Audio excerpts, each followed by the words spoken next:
أعوذ بالله من الشيطان الرجيم. بسم الله الرحمن الرحيم. الطلاق مرتان فإمساك بمعروف أو تسريح بإحسان ولا يحل لكم أن تأخذوا مما آتيتموهن شيئا إلا أن يخافا ألا يقيما حدود الله فإن خفتم ألا يقيما حدود الله فلا جناح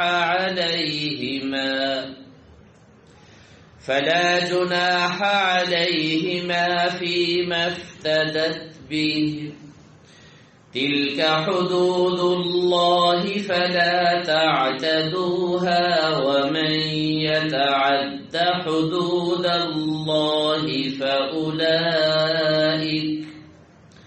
فأولئك هم الظالمون. وقال تعالى: واللاتي تخافون نشوزهن فعظوهن واهجروهن في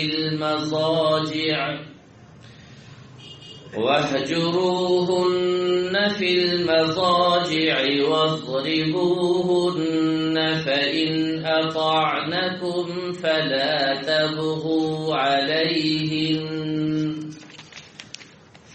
تبغوا عليهن سبيلا إن الله كان عليا كبيرا. وإن خفتم شقاق بينهما فابعثوا حكما من أهله وحكما من أهلها إن يريدا إصلاحا يوفق الله بينهما إن الله كان عليما خبيرا.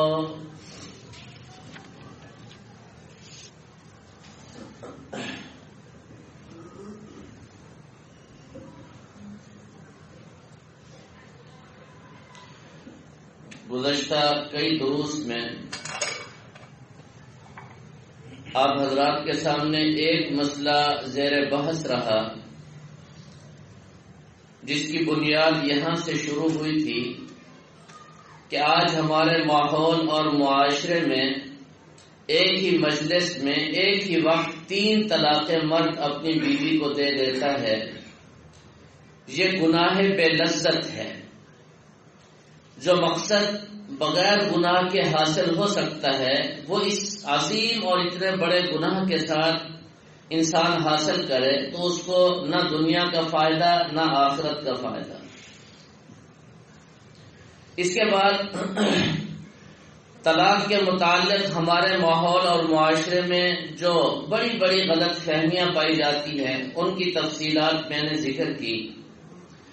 اس کے بعد پھر طلاق تک پہنچانے والے اسباب جن میں سر فہرست سب سے بڑا سبب علوم دینیہ سے ناواقفیت اور دوسرا سبب رشتے کا غلط انتخاب اور تیسرا سبب شوہر اور بیوی کا ایک دوسرے کے حقوق ادا نہ کرنا. اسی طرح ایک سبب یہ بیان ہوا کہ شوہر غصے میں اپنے سے بے قابو ہو کر وہ اپنی بیوی کو طلاقیں دے دیتا ہے. اس جیسے موضوعات پر تقریباً کوئی 2-2.5 ماہ ہو چکے اسی مسئلے پر گفتگو ہو رہی ہے. یہ سارے بنیادی مضامین آپ حضرات سمجھ چکے ہیں۔ آج میں آپ حضرات کو جو اصل اور بنیادی طور پر مسئلہ سمجھانا چاہتا ہوں وہ یہ ہے کہ طلاق کی اگر ضرورت پیش آ جائے تو طلاق دینے کا شرعی طریقہ کیا ہے، سنت کے مطابق ہم طلاق کیسے دے سکتے ہیں، یہ مسئلہ آج آپ حضرات کو سمجھانا ہے۔ بڑا اہم اور پیچیدہ مسئلہ ہے، اور اگر یہ مسئلہ آج بیان ہو گیا تو اس موضوع کا یہ آخری بیان ہوگا۔ لیکن اس سے پہلے شریعت مطہرہ نے اور خود خالق کائنات نے، پروردگار عالم نے قرآن پاک میں طلاق تک اگر نوبت آ گئی ہو تو فرمایا طلاق دینے میں جلدی مت کرو، اس سے پہلے ایک دوسرے کی اصلاح کی کوشش کرو۔ گھر کو بچانا یہ کمال ہے، اجاڑنا یہ کوئی کمال نہیں ہے۔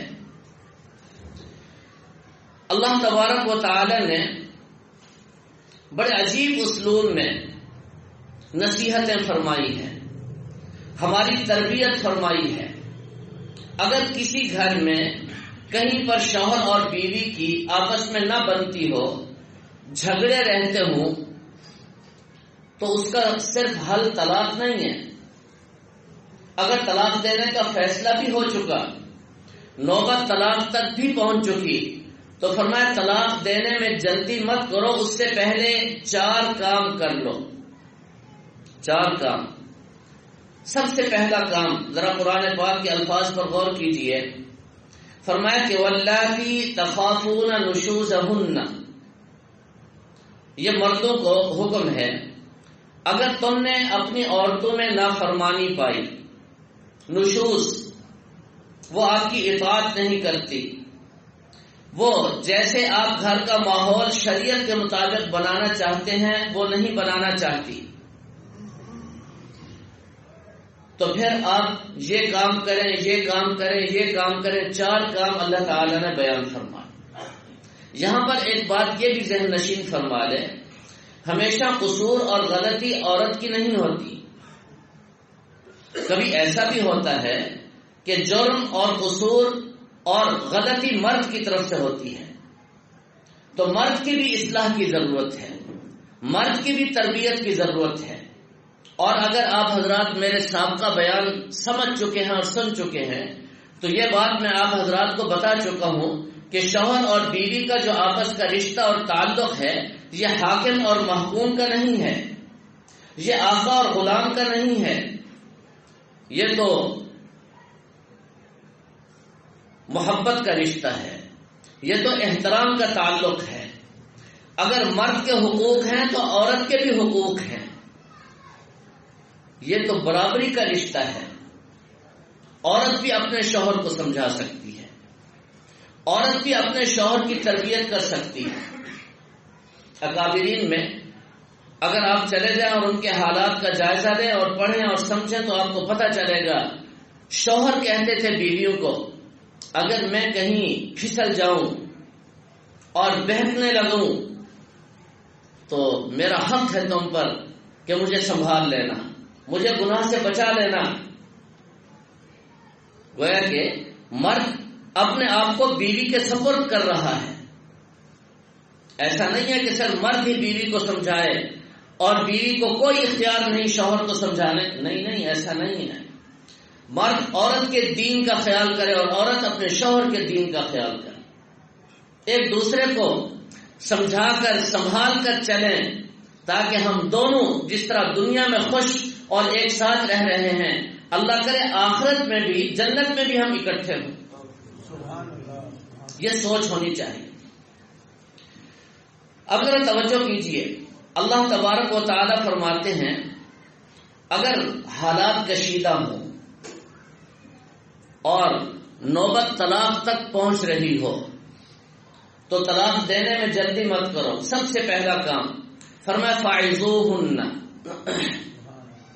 مرد کو چاہیے، چونکہ عام طور پر خطاب مرد کو ہوتا ہے، پہلے اولین مخاطب مرد ہوتے ہیں، اس لیے مردوں کو یہ خطاب ہے، اور اگر ضرورت پیش آ جائے تو عورتیں بھی یہ کام کر سکتی ہیں۔ فَعِظُوهُنَّ، سب سے پہلا کام فرمایا ان کو نصیحت کرو، واعظ کرو، ان کو سمجھاؤ۔ اب واعظ و نصیحت کے طریقے کیا ہیں؟ ہم اپنی مرضی سے نہیں، جیسے میرا دل چاہا میں نے اس کو واعظ سمجھ لیا، میں نے اس کو نصیحت سمجھ لیا۔ کتنے لوگ ہیں جو کہتے ہیں کہ ہم نے اپنی بیوی کو بڑا سمجھایا، وہ نہیں سمجھتی تھی۔ سوال یہ ہے کہ آپ اپنی شہوات اور خواہشات کے مطابق اس کو سمجھا رہے ہیں، یہ شریعت کے مطابق اس کو سمجھا رہے ہیں؟ اگر آپ شریعت کے مطابق اس کو سمجھائیں تو میں نہیں سمجھتا کہ اس کا اثر نہ ہو، اس کا فائدہ نہ ہو۔ اب ذرا اصول سمجھیے۔ سب سے پہلا اصول بیوی کو سمجھانے کا فرمایا کہ سب سے پہلے واعظ و نصیحت کرنے سے بھی پہلے تنہائی میں بیٹھ کر اپنی بیوی کی خوبیوں کو سوچے۔ واعظ و نصیحت کرنے سے پہلے اس کی خوبیوں کو دیکھیں، کتنی خوبیاں ہیں اس کے اندر۔ اگر آپ کو سمجھ میں نہیں آتی تو 2-3 میں سمجھا دیتا ہوں۔ سب سے بڑی خوبی اس کی یہ ہے کہ اس نے شوہر کے لیے، مرد کے لیے اپنے ماں باپ کو قربان کیا، اپنے بہن بھائیوں کو چھوڑا، جائے پیدائش کو، کتنی محبت ہوتی ہے جہاں ولادت ہوتی ہے انسان کی، اپنے جائے پیدائش کو اس نے ترک کیا، اور اپنے چچا ماموں تمام رشتہ داروں کو اس نے چھوڑا۔ کتنا بڑی خوبی ہے اس کی۔ صرف اس ایک خوبی کو دیکھیں۔ اگر یہ وقت اور یہ منظر آپ پر پیش آتا تو آپ کی کیا حالت ہوتی؟ آپ کے دل پر کیا گزرتی؟ نکاح ہوا، اب اس نے پلٹ کر نہیں جانا۔ وہ گھر جہاں اس کے ماں باپ رہتے ہیں، وہ گھر جہاں اس کی پیدائش ہوئی، وہ گھر جہاں اس کی پرورش ہوئی، اس کی تربیت ہوئی، جہاں اس نے اپنے بہن بھائیوں کے ساتھ کھیل کود کر وقت گزارا، آج جب وہ اس گھر سے نکلی تو دوبارہ بغیر شوہر کی مرضی اور اجازت کے وہاں نہیں جا سکتی۔ ذرا یہ قید اور یہ پابندی مرد پر لگ جائے، ذرا مرد سوچے کہ میری کیا حالت ہوگی، میری کیا کیفیت ہوگی۔ فرمایا کہ عورت کی اس خوبی کو ہمیشہ ذہن نشین رکھیں، پہلی خوبی۔ دوسری خوبی، اس کی وفاؤں کو سوچیں، اس کے اندر کتنی وفائیں ہیں، اس نے میرے لیے کتنی قربانیاں دی، اس پہلو کو بھی سوچیں۔ نمبر 3، توجہ چاہیے۔ اگر اس سے میری اولاد ہو گئی اور وہ اولاد بچپن میں فوت ہو گئی، اس کا انتقال ہو گیا، تو ذریعہ یہی بیوی بنے گی، یہ اولاد کل قیامت کے دن میرے لیے ذخیرہ ہوگی، اور مجھے جہنم سے یہی اولاد کھینچ کر جنت میں لے جائے گی، اور میرے جنت میں داخلے کا ذریعہ یہ عورت بنے گی۔ یہ خوبی ہے اس کی۔ اور اگر اس سے اولاد ہوئی اور وہ زندہ رہی اور پھر وہ نیک بن گئی تو میرے مرنے کے بعد بھی وہ میرے لیے صدقہ جاریہ ہوگی، یہ بھی خوبی ہے۔ اور اگر اس سب کے باوجود اس نے مجھے ستایا، اس نے مجھے ایذائیں پہنچائیں، اس نے مجھے گالیاں دیں، اس نے مجھے برا بھلا کہا، اور اس نے مجھے کھانا نہ دیا، اور میری زندگی اس نے اپنے گھر میں اجیرن کر دی، یہ سارے حالات ذرا سوچیں، اور پھر میں نے اس پر صبر کر لیا تو مجھے کتنے درجات ملیں گے، کتنے انعامات اللہ تعالیٰ عطا فرمائیں گے۔ اور تفصیل کا وقت نہیں، میرے گزشتہ دروس میں پچھلے یا اس سے پچھلے درس میں شاہ ابو الحسن خرقانی رحمہ اللہ تعالیٰ کا واقعہ اور مرزا مظہر جانا رحمہ اللہ تعالیٰ کا واقعہ بیویوں کے متعلق، ان کی ایذاؤں اور تکالیف پر، صبر پر اللہ نے ان کو کتنا بڑا رتبہ اور مقام عطا فرمایا، دنیا میں بھی اور آخرت میں بھی، ذرا اس کو سوچیں۔ تو یہ میری بیوی ہے، اس کے اندر کتنی خوبیاں ہیں، ان تمام خوبیوں کو سوچے۔ پہلا کام واعظ و نصیحت کے حوالے سے۔ ایسے نہیں ہے کہ تھوڑی سی کوئی خامی دیکھی اور تان و تشنی شروع کر دیا. جی میں نصیحت کر رہا ہوں تانے کے انداز میں اس کو نصیحت اور سمجھانے کی کوشش کر رہا ہوں، اس کو گالیاں دے کر، غصے کا اظہار کر. نہیں، یہ نصیحت نہیں ہے. قرآن نے جس کو واعظ کہا فَعِظُوهُنَّ، قرآن نے جس کو واعظ کہا اس کی پہلی شرط یہ ہے کہ تنہائی میں بیٹھ کر اپنی بیوی کی خوبیوں کو دیکھیں. اور قرآن کیا کہتا ہے ذرا توجہ چاہیے. فرمایا فَإِن كَرِهْتُمُوهُنَّ فَعَسَىٰ أَن تَكْرَهُوا شَيْئًا وَيَجْعَلَ اللَّهُ فِيهِ خَيْرًا كَثِيرًا. ذرا اس آیت پر غور کریں. فَإِن كَرِهْتُمُوهُنَّ، اگر تمہیں اپنی بیویوں کی کوئی ایک عادت بری لگے، ناپسند ہو. اللہ تعالیٰ فرماتے ہیں فَعَسَىٰ أَن تَكْرَهُوا شَيْئًا، تمہیں بے شک ایک چیز بری لگی، لیکن اس بری چیز کو باقی رکھتے ہوئے آپ اس کے ساتھ نبھا کر اور اس کے ساتھ رہنے کا فیصلہ کر لیں. وَيَجْعَلَ اللَّهُ فِيهِ خَيْرًا كَثِيرًا، اللہ تعالیٰ اس میں خیر کثیر رکھ دیں گے. خیر کثیر کسی عورت سے ملے گی. اور خیر کثیر کیا ہے؟ اللہ تعالیٰ فرماتے ہیں وَمَن يُؤْتَ الْحِكْمَةَ فَقَدْ أُوتِيَ خَيْرًا كَثِيرًا. اللہ تعالیٰ جس کو حکمت عطا فرماتے ہیں گویا اس کو اللہ تعالیٰ نے خیر کثیر عطا فرمائی. اس بیوی کے بدلے میں اس کی ایک ناپسندیدہ حالت پر صبر کرنے کے بدلے میں اگر اللہ نے حکمت اور دانائی کی دولت عطا فرما دی جس کو خود اللہ نے خیر کثیر فرمایا، تو اندازہ فرمائیں یہ کتنی بڑی دولت ہے جو شاید مجھے میرے اعمال کی بنا پر، میرے سجدوں کی وجہ سے اور میرے مسجدوں میں آنے کی وجہ نہ مل سکتی. یہ ایک معاملہ ہے بیوی کے ساتھ، اس پر میں نے صبر کیا اور اللہ نے خیر کثیر کا وعدہ فرما دیا. یہ ایک پہلو ہے. نمبر 2، وعظ و نصیحت کے لیے دوسرا پہلو یہ بھی بڑا اہم ہے. فرمایا کہ یہ جو واعظ ہے اس کا انداز کیسا ہو. استاد شاگرد کو جیسے واعظ کر نصیحت کرتا ہے ایسے، یا آقا اپنے غلام کو واعظ و نصیحت کرتا ہے ایسے؟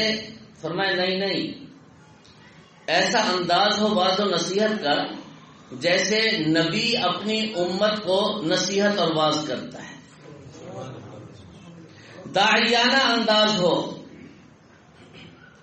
الفاظ پر ذرا غور کیجئے. داعی، نبی دعوت دیتا ہے نا، اس میں کتنا مٹھاس ہوتا ہے، کتنا پیار ہوتا ہے، کتنی محبت ہوتی ہے. اچھا، نبی کی دعوت کا پس منظر کیا ہوتا ہے پتہ ہے جی آپ کو؟ نبی ساری رات مصلی پر کھڑے ہو کر امت کے لیے مانگتا ہے. اور کیسی شفقت ہوتی ہے نبی کے دل میں امت کے لیے. ان تمام شفقتوں کو بروئے کار لا کر ساری رات کھڑے ہو کر دعائیں مانگ مانگ کر اب آپ آئیں بیوی کے سامنے، اس کو نصیحت کریں محبت کے انداز میں. جس طرح کوئی انسان محبت کا مارا ہو، محبت کا مارا، اس کو اپنی بیوی سے بہت زیادہ محبت ہو، بہت زیادہ عاشق، عشق کے درجے میں محبت ہو اس کو. اب اس کیفیت میں ذرا یہ کیفیت بنا لے، اگر نہیں تو بنا لے، اس کی خوبیاں سوچ کر، اس کو اپنی محبوبہ سمجھ کر، اپنی رفیقہ حیات سمجھ کر، اور اپنا دوست سمجھ کر، اور اپنے برابر کا سمجھ کر، محکوم سمجھ کر کے نہیں، غلام اور باندی سمجھ کر کے نہیں، برابری کی بنیاد پر. اب ذرا آپ اس کو نصیحت کریں، پھر دیکھیں اس میں کتنا تاثیر ہے. سچی بات یہ ہے کہ اس انداز میں کوئی شوہر اگر اپنی بیوی سے بات کرے، چاہے وہ جتنا بھی بد اخلاق ہو، چاہے وہ جیسی بھی کیوں نہ ہو، فدا ہو جائے گی، قربان ہو جائے گی، اپنا سب کچھ اس پر فدا کر دے گی. کر کے تو دیکھیں. یہ انداز ہو واعظ و نصیحت کا. اس انداز سے اگر واعظ و نصیحت کی جائے گی تو اس کا فائدہ ہوگا، ورنہ کوئی فائدہ نہیں ہوگا۔ اسی طرح تیسرا وعد و نصیحت کا جو لازمی خاصہ ہے وہ یہ ہے کہ اس کے لیے کئی دنوں تک پہلے دعا کرے، اے اللہ میری بیوی کو سمجھ عطا فرما، اے اللہ اس کی اصلاح فرما۔ اگر شوہر میں کوئی کمی ہے تو بیوی دعائیں مانگے، اے اللہ میرے شوہر کو میرے ساتھ محبت نصیب فرما، اے اللہ صرف یہ مجھے دیکھے، میرے ساتھ اس کا تعلق ہو، ادھر ادھر یہ منہ نہ مارے۔ دعائیں کریں شوہر بیوی کے لیے اور بیوی شوہر کے لیے، پھر ان دعاؤں کی تاثیر دیکھیں۔ اللہ تعالیٰ فرماتے ہیں ادعونی استجب لکم، مجھ سے مانگو میں قبول کروں گا۔ اللہ تعالیٰ تو قبول فرماتے ہیں، خاص طور پر شوہر کی بیوی کے لیے اور بیوی کی شوہر کے لیے دعائیں تو اللہ تعالیٰ بہت زیادہ قبول فرماتے ہیں۔ کر کے تو دیکھیں، آپ پوچھیں کسی سے، جتنے بھی شوہر آپ کو ملیں گے، آپ کو کوئی شوہر بہت کم کوئی ایسا ملے گا جو یہ کہہ دی میں اپنی بیوی کے لیے رو رو کر کے دعائیں کرتا ہوں۔ اولاد کے لیے بھی کریں گے، ماں باپ کے لیے بھی کریں گے، بہن بھائی، لیکن بیوی اس کے لیے نہیں کریں گے، نکلتی نہیں زبان سے دعا، کبھی بھی نہیں کریں گے۔ تکلیفیں سہیں گے، ہر قسم کی مشقتیں برداشت کریں گے، لیکن ہاتھ اٹھا کر بیوی کے لیے دعا نہیں کریں گے، کہتے ہیں پھر تو ہم رنگ مرید بن جائیں گے۔ یہ ایک تصور ہے، پتہ نہیں کس نے ہمارے ذہنوں میں ڈال دیا۔ رحمت عالم صلی اللہ علیہ وسلم کا تعلق حضرت عائشہ کے ساتھ دیکھیں، کیسی محبت تھی، کیسا تعلق تھا، دوستی کا تعلق تھا۔ اس کو ذرا سامنے لے آئیں۔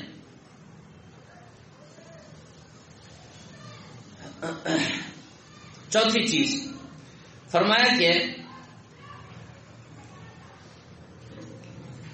اپنی بیوی کو واضح و نصیحت کرنے سے پہلے اہل علم اور خاص طور پر جو اولیاء اللہ ہیں، صلحاء اور اتقیاء ہیں، ان کے واعظ اور ان کے بیانات اس کو سنوائیں، اور نصیحت کی جو کتابیں ہیں اکابر علماء کی وہ اس کو کہیں کہ وہ پڑھے۔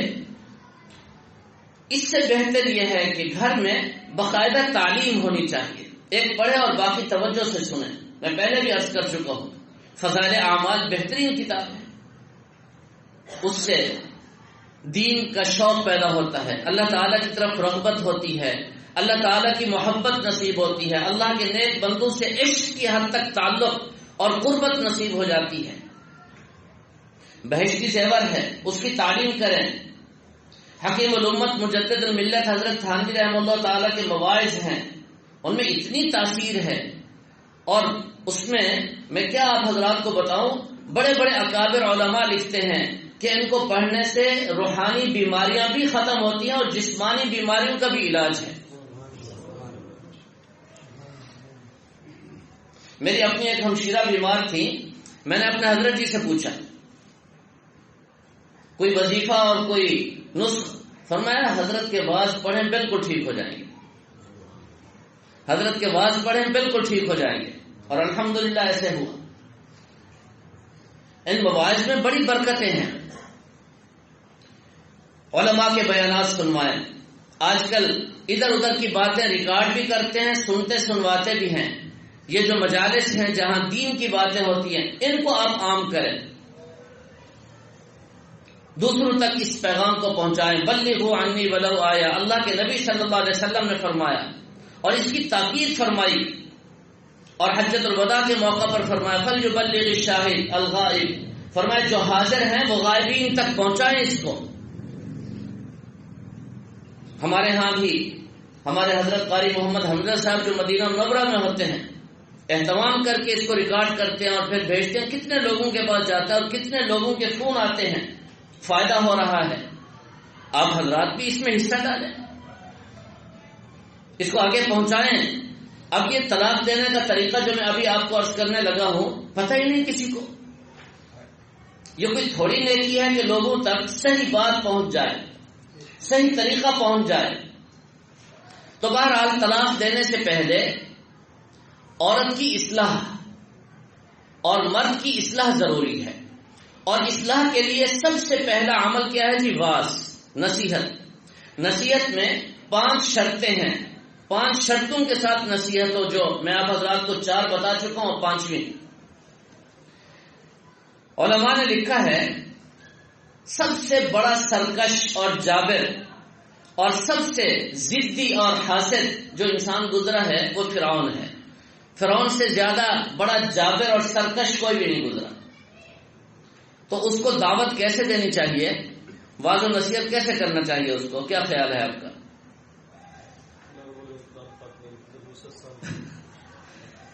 ڈنڈا ہونا چاہیے، ڈنڈا بھی نہیں، تلوار بھی نہیں، ایٹم بم ہونا چاہیے. لیکن نہیں، اللہ تعالی نے کیا فرمایا، قولا لہ قولا لینا. موسیٰ اور ہارون تم دونوں جاؤ لیکن بات نرمی سے کرنا. قولا لینا، فائدہ کیا ہوگا، لعلہ یتذکر او یخشی، اس کو نصیحت فائدہ دے گی اور اس کے دل میں خوف پیدا ہوگا، وہ ٹھیک ہو جائے گا. یہ اصول بتا دیا. اب بتائیں فرعون سے زیادہ سرکش تو کسی کی بیوی نہیں ہے نا جی، نہ کسی کا شوہر. کائنات میں سب سے بڑا ضدی اور سرکش شیطان ہے، جس نے اتنا بڑا دعویٰ کیا، کہنے لگا انا ربکم الاعلی. اس سے زیادہ خطرناک کون ہو سکتا ہے؟ یہ بیوی بیچاری تو کچھ بھی نہیں ہے. فرمایا کہ جب اس کے لیے حکم ہے نرمی اور محبت اور پیار سے بات کرنے کا، تو بیوی کے ساتھ یہاں تو سارے پہلوان ہیں جی، سب بہادر ہیں جی بیوی کے آگے. اس کے ناک میں دم کیا ہوا ہوتا ہے، کہتے ہیں جی ہمارا کمال ہے. گھر جاتے ہیں تو وہ ڈر کے مارے کچن میں گھس جاتی ہے. کوئی کمال ہے جی؟ یہ تو بد اخلاقی ہے، یہ تو بہت بڑی برائی ہے، خوبی نہیں ہے. یہ خوبی یہ ہے کہ جب آپ گھر جائیں تو وہ مسکرا کر آپ کا استقبال کرے، آپ کے قریب آ جائے کہ میرے سر کے تاج آ گئے، میرے شوہر نامدار آ گئے. محبت ہو جانی بہن سے. اس کا فائدہ کیا ہوگا، اولاد میں بھی آپس میں محبت ہوگی، خاندان بنتے چلے جائیں گے. اگر شوہر اور بیوی آپس میں نفرت کریں گے، ایک دوسرے سے دور رہیں گے، لڑائی جھگڑے کریں گے، تو اولادوں میں بھی ہر وقت لڑائی اور جھگڑا ہوگا، ہر وقت فتنہ اور فساد ہوگا. تو ہمیشہ نرمی سے، محبت سے اور پیار سے سمجھانا چاہیے. تو یہ پہلا کام ہے، فاعظوہن. نمبر 2، اگر ان 5 شرائط کے ساتھ کسی نے اپنی بیوی کی تربیت کی، اس کو سمجھایا، اور بیوی نے اپنے شوہر کو سمجھایا، انہی 5 چیزوں کے ساتھ کوئی فائدہ نہ ہوا، تو پھر طلاق نہیں. فرمایا ابھی نہیں. واہجروہن فی المضاجع. اب شوہر کو چاہیے وہ بستر الگ کر لے. صرف بستر الگ کرے، بول چال بند کرنا جائز نہیں ہے، یاد رکھیں، اس کا حکم نہیں ہے. اگر یہ بیوی غیرت والی ہے، یہ بیوی ایمان والی ہے، یہ بیوی مومنہ ہے، نیک ہے، تو فرمایا کہ اس کے لیے اس سے بڑی سزا دنیا میں نہیں ہے کہ اس کا شوہر اپنا بستر اس سے الگ کرے. فرمایا ایک رات بھی وہ نہیں گزار سکے گی، فوراً ٹھیک ہو جائے گی اور سر کے بل آ کر کے گرے گی اور معاملہ بالکل ٹھیک ہو جائے. فرمایا کہ واہجروہن فی المضاجع. اس میں ایک قول یہ بھی ہے کہ اگر بستر الگ کرنے سے اصلاح نہ ہو تو پھر کمرہ بھی الگ کیا جا سکتا ہے. گھر کو چھوڑنا جائز نہیں، اس کی اجازت قرآن نے نہیں دی. یاد رکھیں، بیوی سے جھگڑا ہوا، شوہر صاحب گھر چھوڑ کے چلے گئے. شوہر سے جھگڑا ہوا، بیوی صاحبہ نے گھر چھوڑ کر ماں باپ کے گھر جا کر بسیرا کر، اس کی اجازت نہیں ہے، بالکل نہیں ہے. یاد رکھیں، اگر بیوی اپنے ماں باپ کے گھر نکل جاتی ہے تو بہت بڑا جرم کرتی ہے، اور اگر شوہر اپنے گھر سے باہر نکل جاتا ہے تو یہ بھی مجرم ہے، اس نے جرم کیا ہے. معاملات کے حوالے سے، معاشرتی زندگی کے حوالے سے جو قرآن و سنت کے احکام اور اصول ہیں، اس کی بہت بڑی خلاف ورزی ہے. البتہ واہجروہن، کمرہ الگ کر لیں، لیکن بول چال چھوڑنا اس کی اجازت نہیں. اور اگر بہت زیادہ کبھی مجبوری ہو جائے تو فرمائے 3 دن یا اس سے کم بول چال اگر کوئی چھوڑ دے تو اس کی بھی گنجائش ہے، لیکن 3 دن اور اس سے زیادہ نہیں جی. لا يحل لمؤمن ان يهجر اخاه فوق 3 ايام، رحمت عالم صلی اللہ علیہ وسلم کا فرمان ہے۔ فرمایا کسی مسلمان مرد اور عورت کے لیے یہ حلال نہیں ہے کہ وہ اپنے کسی بھائی کو، بیوی کو، ماں باپ کو، رشتہ داروں کو، کسی کو بھی 3 دن تک یا اس سے زیادہ چھوڑ دے، اس سے گفتگو نہ کرے، اس کی اجازت نہیں ہے۔ عام مسلمانوں کے ساتھ جب اس کی اجازت نہیں تو بیوی کے ساتھ کیسے ہو سکتی ہے؟ تو دوسرا طریقہ کیا ہے جی؟ بستر الگ کرنا، اس سے اصلاح ہو جائے۔ اور اگر اس سے بھی اصلاح نہیں ہوتی، بالفرض حالات ہو جاتے ہیں کبھی، تو تیسرا حکم وَاضْرِبُوهُنَّ، وَاضْرِبُوهُنَّ۔ اس کا کیا مطلب ہے؟ احادیث کا مطالعہ کریں ہم۔ بیوی کو ماریں جی، کیسے ماریں؟ جیسے استاد شاگرد کو مارتا ہے؟ نہیں، بالکل بھی نہیں۔ جیسے آقا اپنے غلام کو مارتا ہے؟ نہیں، بالکل بھی نہیں، اس کی اجازت نہیں۔ کیسے ماریں جی؟ احادیث کا مطالعہ کریں آپ، توجہ چاہیے۔ فرمایا کہ شوہر ایسا مارے کہ نشان نہ پڑے، مار کا اثر نہ ہو، چہرے پر نہ مارے، پیٹھ پر اس طرح مارے جیسے کوئی دوست اپنے دوست کو کسی بات کی ناگواری پر تھوڑا سا ہاتھ مار دیتا ہے تاکہ اس کو صرف پتہ چل جائے کہ میرے دوست کو میری اس بات پر ناگواری ہو رہی ہے، بس، اس سے زیادہ نہیں۔ یہ ہے وَاضْرِبُوهُنَّ کا مطلب۔ تو اگر میرے لفظوں میں آپ سنیں تو اس کو کہتے ہیں محبوبانہ عتاب۔ محبوب نے اپنی محبوبہ کو اپنی ناگواری بتانے کے لیے تھوڑا سا ایسے کر دیا، یہ کیا کیا تم نے؟ بس اس کو یہ پتہ چل جائے کہ میرے شوہر کو ناگواری گزر رہی ہے، بس، اس سے آگے قطعاً اجازت نہیں ہے۔ اور فقہا نے اس کی حد بھی لکھی ہے، فقہا نے اس کی حد بھی لکھی ہے، ہاتھ کھول کر یا ڈھیلا سا ہاتھ بند کر کے 3 مرتبہ کمر پر ایسے، یہ دیکھیں، یہ پوچھیں ان سے کیا ہوا، ان کو کہتے ہو کہ جی میری کمر میں درد تھا، ٹھیک ہو گیا، ایسے جی، ہاں جی، یہ ہے جی، یہ فقہا نے لکھا ہے، اس سے زائد نہیں مار سکتے آپ، اس سے زائد ماریں گے تو آپ ظالم ہوں گے، کل قیامت کے دن پکڑ ہوگی۔ اور اس طرح مارنا یہ بھی ناپسندیدہ ہے۔ محدثین کرام نے لکھا ہے کہ رحمت عالم صلی اللہ تعالی علیہ وسلم نے اپنی پوری حیات طیبہ میں 1 مرتبہ بھی کسی زوجہ محترمہ پر اس طرح ہاتھ نہیں اٹھایا۔ اور پھر خود رحمت عالم صلی اللہ تعالی علیہ وسلم نے اس بات کو انتہائی ناپسندیدہ قرار دیا کہ کوئی شوہر اپنی بیوی کو مارے۔ بے شک یہ حکم ہے، لیکن پیغمبر کو یہ بات پسند نہیں ہے۔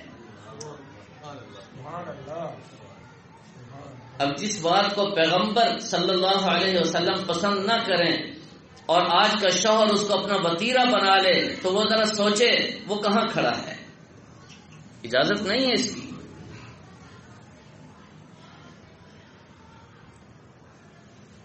یہ ہے وَاضْرِبُوهُنَّ، اس کو سمجھیں، عام کریں اس کو۔ آج کل کیا حالات ہیں، میں دیہاتوں کی اور جاہلوں کی بات نہیں کرتا، ہمارے شہروں میں کیا ظلم ہو رہے ہیں۔ پڑھے لکھے لوگوں میں جب غصہ آتا ہے تو غصے سے اپنے آپ سے نکل کر وحشیانہ انداز میں مارتے پیٹتے بھی ہیں اور طلاقیں بھی دے بیٹھتے ہیں۔ یہ جہالت ہے، علم نہیں ہے، اور یہ دین نہیں ہے، یاد رکھیں۔ اب یہ 3 کام آپ نے سمجھ لیے۔ سب سے پہلا کام اصلاح کے لیے واعظ و نصیحت، نمبر 2 بستر الگ کرنا، نمبر 3 وَاضْرِبُوهُنَّ، ضرب کی صورت بھی آپ نے سمجھ لی۔ یہ 3 باتیں تو گھر تک رہیں گی، شوہر اور بیوی تک رہیں گی، تیسرے بندے کو پتہ نہیں چلے گا۔ یہاں تک اصلاح ہو جانی چاہیے۔